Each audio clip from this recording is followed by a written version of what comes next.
Olá, irmãos, a paz de Jesus esteja no coração de cada um de vocês. Meu nome é Shirley, eu sou da Diocese de Jundiaí, moro na cidade de Itu, que pertence à Diocese de Jundiaí. Sou casada com o Edson e nós temos uma filha chamada Gabriela, Somos muito felizes em nossa vocação, graças a Deus. E é com muita alegria que eu quero partilhar com você a respeito da continuidade, do estudo que a Arquidiocese de Sorocaba propôs para nós, que é Romanos, estudar o livro de Romanos. E hoje, então, dando continuidade ao último ensino, nós vamos estudar, então, Romanos capítulo 8, na Diocese de Jundiaí, na Renovação Carismática Católica, graças a Deus, foi lá que eu tive um encontro pessoal com Deus que começou a transformar a minha vida. E atualmente eu coordeno o Ministério de Pregação, Fazemos parte do mesmo núcleo aí, junto com o Mateus, durante esse biênio, E louvado seja Deus por estarmos aqui. Irmãos, antes de iniciar esse estudo, eu proponho que nós façamos uma oração juntos. Vamos lá? Em nome do Pai, do Filho e do Espírito Santo. Amém. Pai, nos colocamos na Tua presença neste momento e te pedimos a graça do Teu Espírito Santo.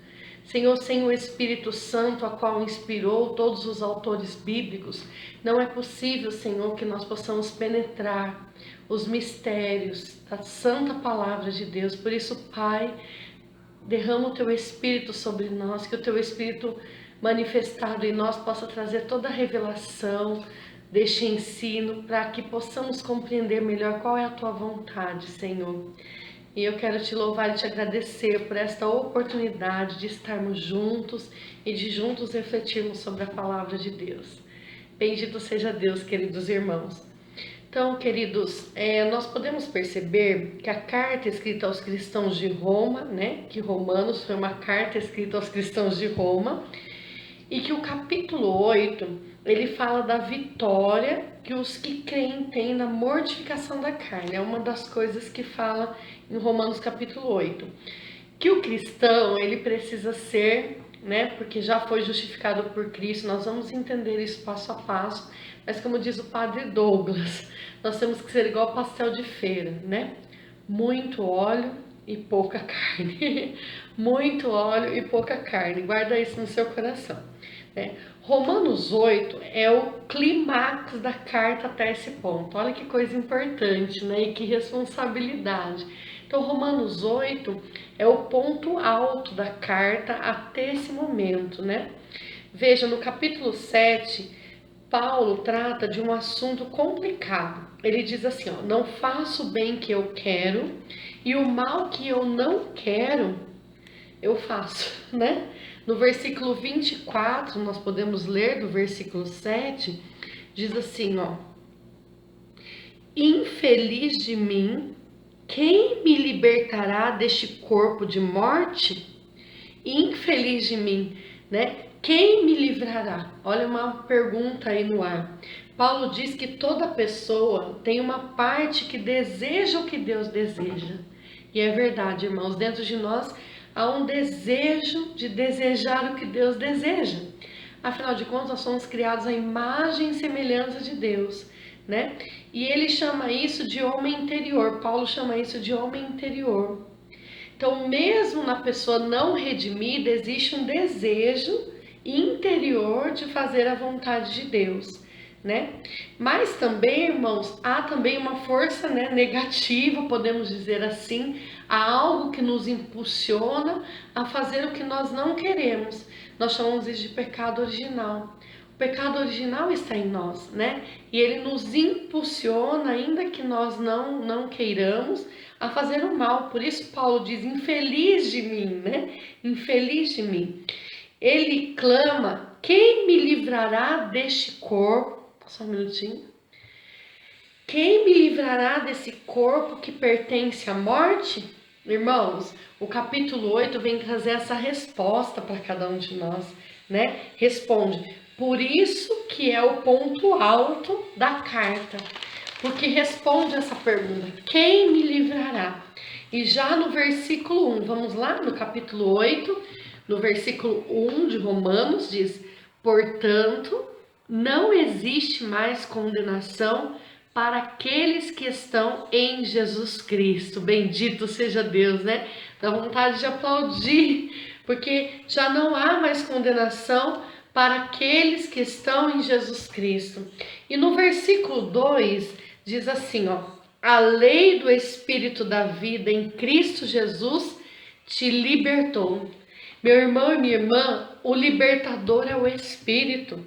A palavra que até agora só tinha aparecido 5 vezes, Espírito, só tinha aparecido até então 5 vezes. Ocorre 29 vezes só neste capítulo. Não tem nenhum capítulo da Bíblia que fale mais do Espírito como Romanos capítulo 8. Irmãos, olha lá, nada mais é que o poder ou a força do ressuscitado presente na terra é que foi capaz de nos libertar, né? E este poder se chama Espírito Santo. Irmãos, o fiel entra em contato com essa força vivendo a união com Jesus Cristo.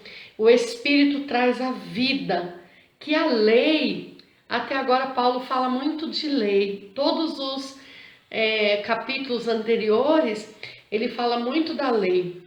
O Espírito traz a vida, que a lei mosaica jamais pôde trazer. Jamais pôde trazer. O Espírito é o libertador. Bendito seja Deus por esta afirmação, né? Então, o Espírito é o libertador, é aquele que pode libertar a nossa carne, essa tendência que nós temos ao pecado, essa predisposição que nós temos ao pecado, que é o que Paulo diz, né? Aquela luta interior, há uma guerra interior, há um contraste em nós, espírito e carne, né? E no versículo 4, vamos lá, no versículo 4, olha que coisa maravilhosa, irmãos. Deus, enviando o seu próprio Filho em carne semelhante à do pecado e em vista do pecado, condenou o pecado na carne, a fim de que o preceito da lei se cumprisse em nós que não vivemos segundo a carne, mas segundo o Espírito. Meu Deus do céu! Paulo estava escrevendo então para a comunidade de Roma, né? Para os fiéis de Roma. A carne descreve a pessoa terrena, né? E o Espírito descreve a pessoa terrena, mas que vive segundo o Espírito, né? Aquela pessoa que vive na terra, mas que é guiada pelo Espírito vivificante de Jesus, né? E nós podemos ver, irmãos, há uma diferença na pessoa guiada pelo Espírito, na pessoa guiada pela carne. Há uma diferença. E é preciso que nós tomemos posse dessa graça maravilhosa que é o Espírito Santo, que nos permite, irmãos, pela força do ressuscitado, nós podemos vencer a carne, nós podemos vencer essa tendência, né? No versículo 12, olha aqui, vamos lá no versículo 12. Versículo 12. Portanto, irmãos, somos devedores não à carne, para vivermos segundo a carne. Pois se viverdes segundo a carne, morrereis. Mas se pelo Espírito fizerdes morrer as obras do corpo, vivereis. Gente, é viver a vida pelo Espírito. Nós precisamos viver a vida pelo Espírito. Eu ouso dizer que nós temos a obrigação, irmãos, pela força do Espírito que habita em nós, de levar a morte dos nossos atos pecaminosos. Nós, pelo poder do Espírito, conseguimos dominar a nossa carne. Nós temos em nós o dom da temperança, por exemplo. Nós conseguimos então frear. Então eu quero dizer e repetir que nós precisamos viver uma vida como o pastel de feira. Muito óleo, pouca carne. O resultado muito importante de nos sujeitarmos ao Espírito, irmãos, é de nos tornarmos verdadeiros filhos de Deus. Ai, gente, que coisa maravilhosa! Verdadeiros filhos de Deus. Este Espírito diz que somos amados por Deus, somos filhos de Deus, E nós podemos ler isso de forma tão maravilhosa no versículo 15. Com efeito, não recebestes um espírito de escravo, olha lá, para recair no temor, mas recebestes um espírito de filhos adotivos, pelo qual clamamos Abba, Pai, pelo qual nós podemos chamar a Deus de Pai, de papaizinho. Irmãos, o Espírito refreia o poder devastador do pecado. E o Espírito, então, irmãos, nos permite, nos faz abrir os olhos para que nós, então, tomemos posse daquilo que realmente somos, amados filhos de Deus. Você e eu somos amados filhos de Deus.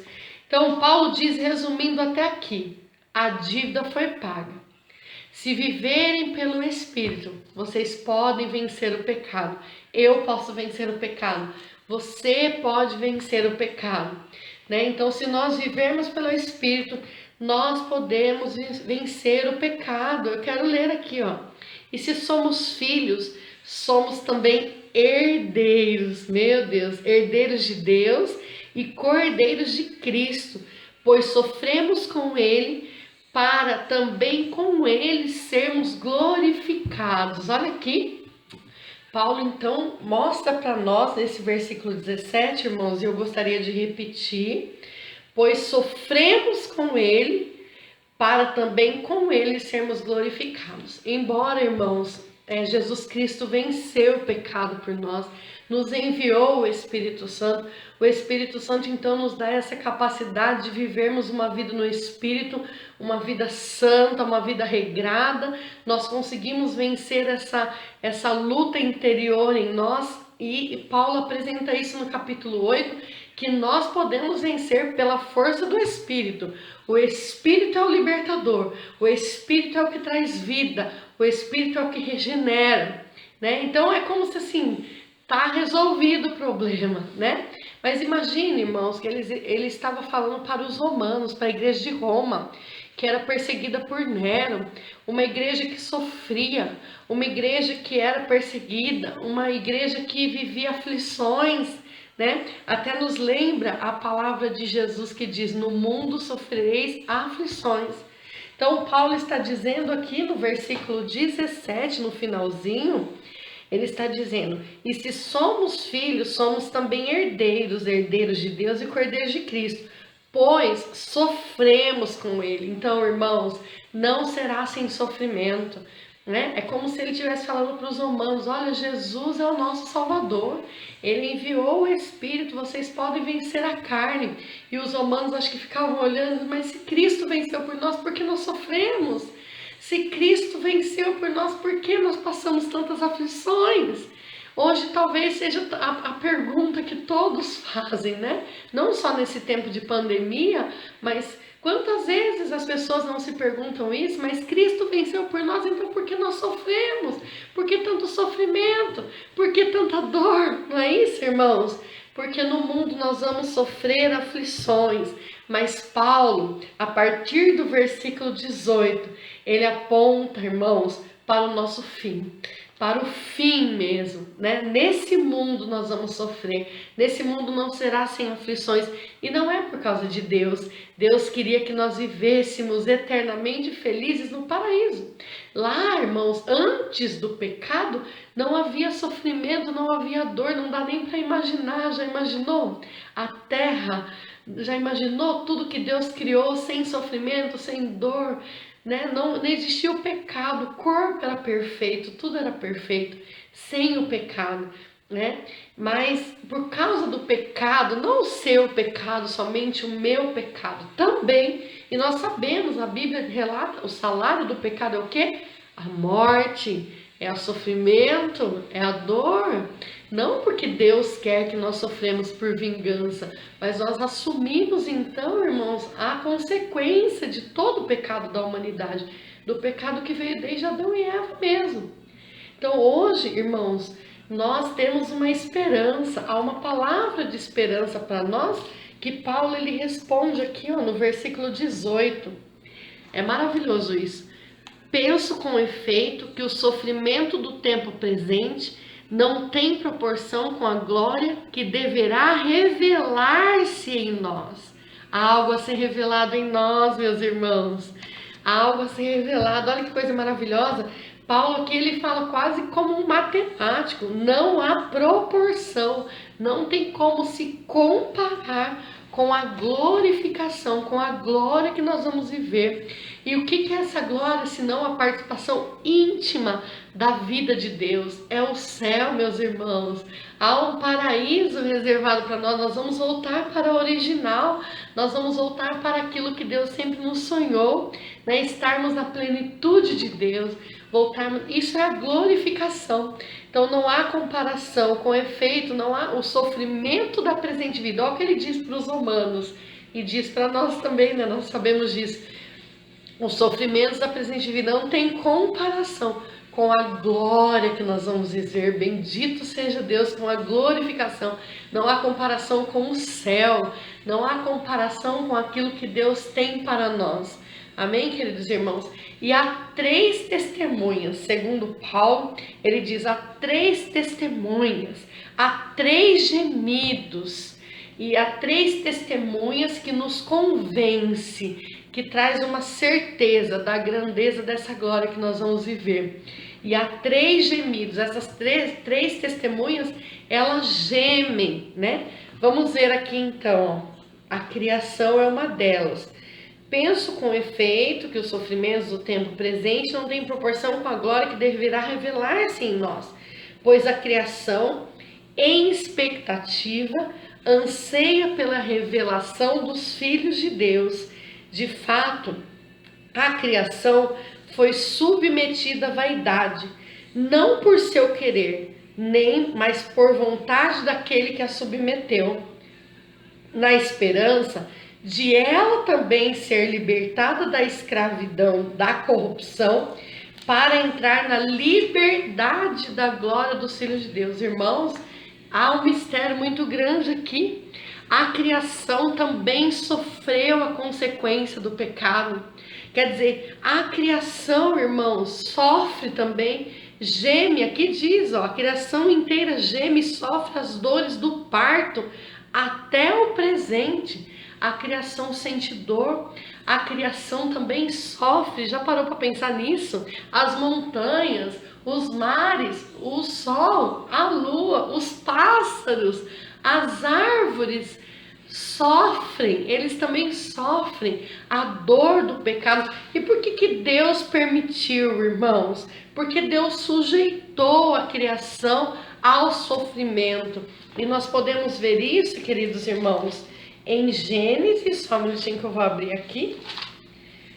Em Gênesis, no capítulo 3, no versículo 17, após o pecado, ao homem ele disse: porque escutastes a voz de tua mulher e comeste da árvore que eu te proibi comer, maldito é o solo por causa de ti.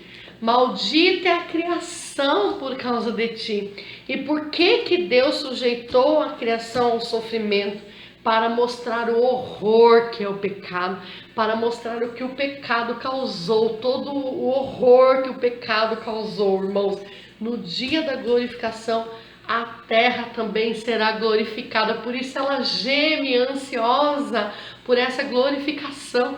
A terra vive em expectativa pela glorificação do homem, pelo final, pela glorificação do homem. Bendito seja Deus por isso, meus irmãos.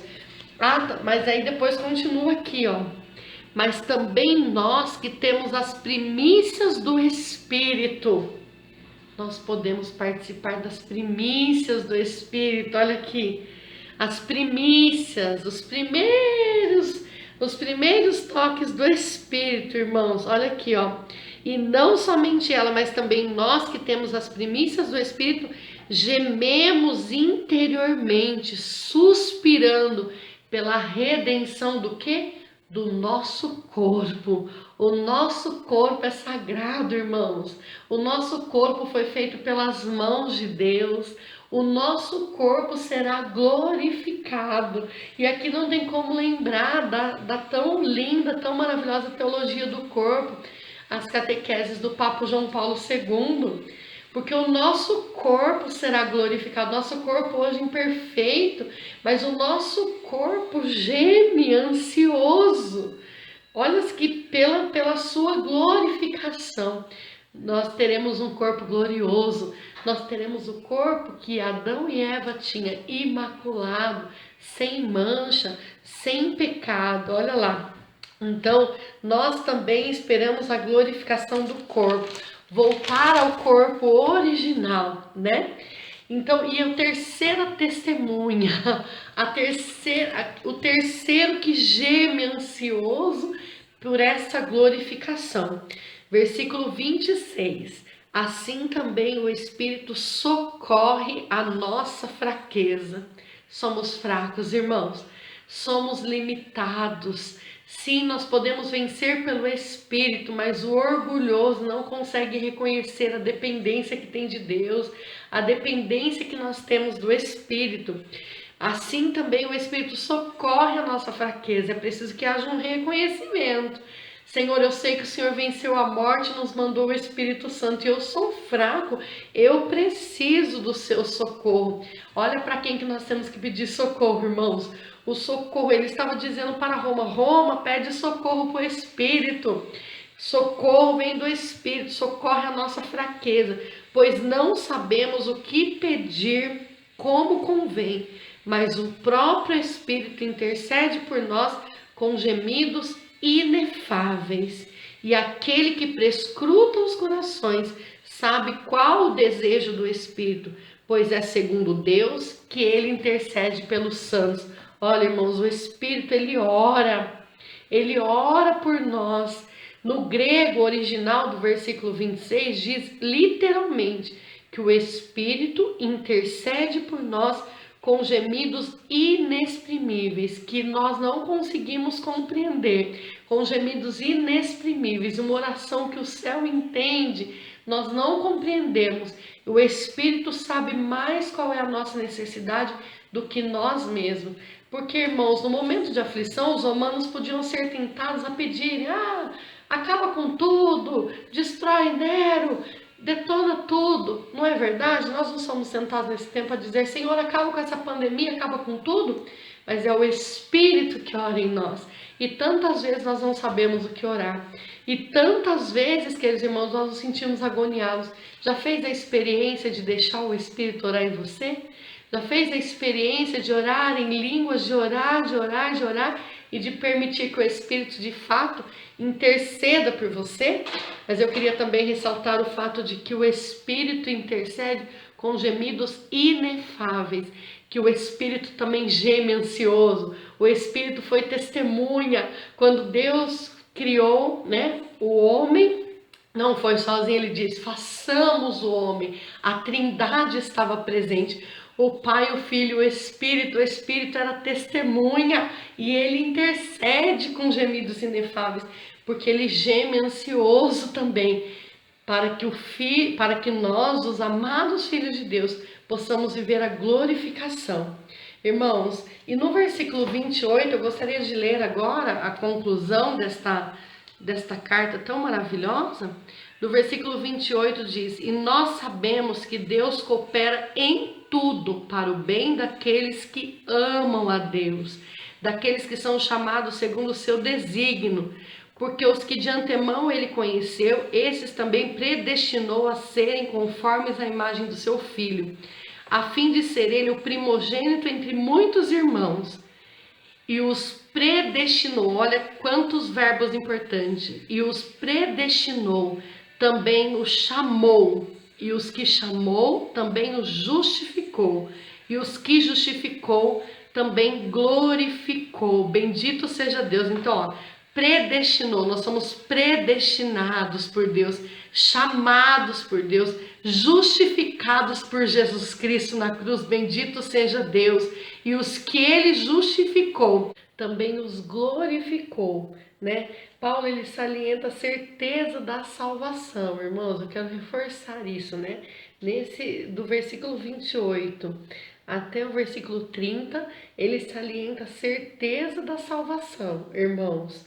e que Deus tem o controle de tudo. Deus tem o controle de tudo. Agora vamos lá, no versículo 31 até o 38.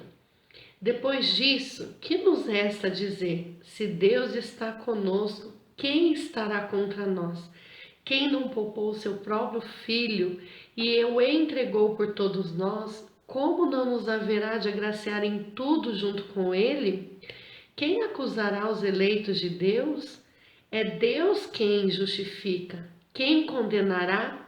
Cristo Jesus, aquele que morreu, ou melhor, que ressuscitou, aquele que está à direita de Deus e que intercede por nós? Quem nos separará do amor de Cristo? A tribulação, a angústia, a perseguição, a fome, a nudez, os perigos, a espada? Segundo está escrito, por sua causa somos postos à morte o dia todo, somos considerados como ovelhas destinadas ao matadouro. Mas em tudo isso somos mais que vencedores, graças àquele que nos amou. Pois estou convencido de que nem a morte, nem a vida, nem os anjos, nem os principados, nem o presente, nem o futuro, nem os poderes, nem a altura, nem as profundezas, nem qualquer outra criatura poderá nos separar de Deus, do amor de Deus, manifestado em Cristo Jesus, nosso Senhor. Tem que aplaudir, né? Essa palavra é maravilhosa, irmãos. Então são hinos de, assim, celebração da vitória. Claro, na realidade de estarmos vivendo no Espírito, né?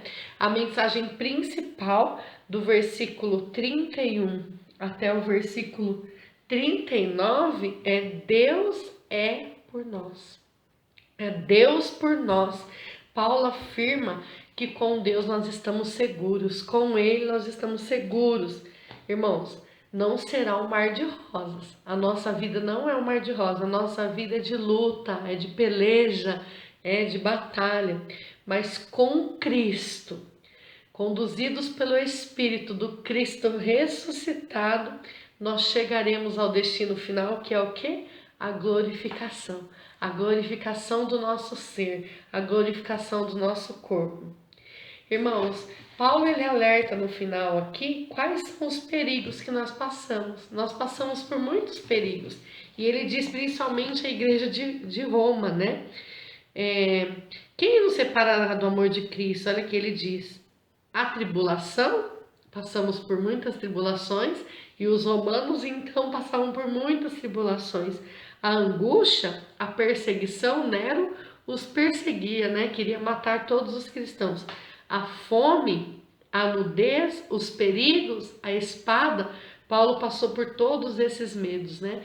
Paulo passou por todos esses perigos, né? Segundo o que está escrito, olha que forte que está escrito aqui: por sua causa somos postos à morte o dia todo, somos considerados como ovelhas destinadas ao matadouro. Nós somos como ovelhas destinadas ao matadouro. O nosso destino, de qualquer forma, será a morte, né, meu irmão? Nós precisamos passar pela morte. Então, nós estamos pelejando nesse mundo, vamos fazer uma passagem pela morte, mas seremos glorificados por Deus, né? E aqui diz, né? Mas em tudo isso somos mais que vencedores. Com Cristo e conduzido pelo Espírito, nós chegaremos ao destino final, que é a nossa glorificação, né? Como eu já disse e quero repetir, há um final destinado para nós, né?